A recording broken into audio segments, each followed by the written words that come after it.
So crafting a good newsletter is very important, and Beehiiv actually lets you craft a good newsletter very easily.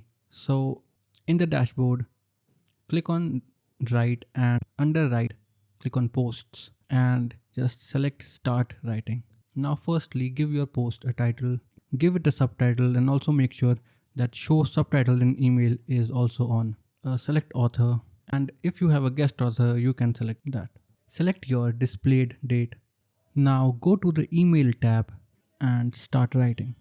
So now if you will press slash, you would get to browse options. Under options, select whatever template you want to add, whether it's a bulleted list, numbered list, button, table, sections, headings. So at first you would naturally want a good heading.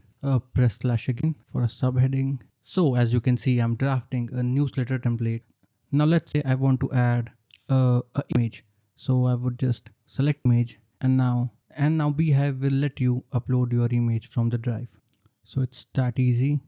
You can edit its placement very easily. So now let's say you want to embed a YouTube link. So just press slash, under embeds, select YouTube and just type in the YouTube link. Now let's say you want to add in a numbered list. So just click on it. So now I can make my numbered list very easily. You can also add in polls. So just go to options, under premium, select polls, and now you can very easily add in a poll. So select the poll's name, type in your question and options, and you would now have a poll.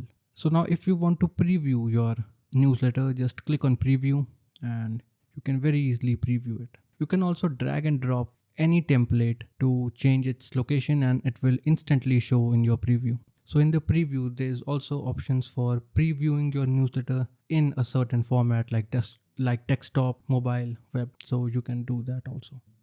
So now click on schedule if you want to schedule your newsletter. You can also go to the websites tab to add in a slug, and there are advanced email options. You also have SEO settings which you can use. And if you have a segmented subscribers list, under delivery you can select it. Now click on send text and choose a simulated subscriber and click on send to send the text, and your text email will be sent.